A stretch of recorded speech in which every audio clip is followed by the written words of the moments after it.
Hi guys, welcome back to my channel. Today I'm going to show you how you can solve the heating problem in Vivo. So this is a Android devices, a Vivo brand.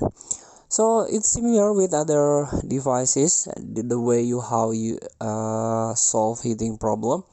So the number one is please adjust the brightness. The more bright, the more heat on your phone. So try adjust a less bright your brightness setting, or you can make auto.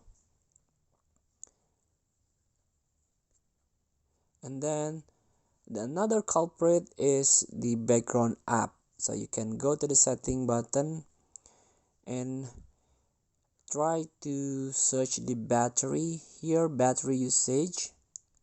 Try to search a in the settings battery usage.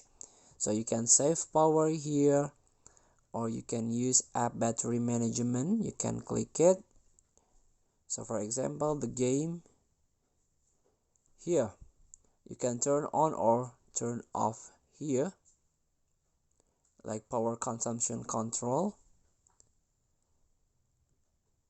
And then try to use or search the battery usage, what application that use your battery most.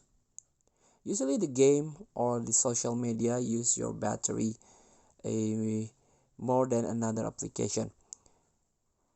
And also please save your battery and then clean up some application to solve the problem. So please free to try. Thank you for watching. Don't forget to comment, like, and subscribe, and so click that button below. See you in the next video.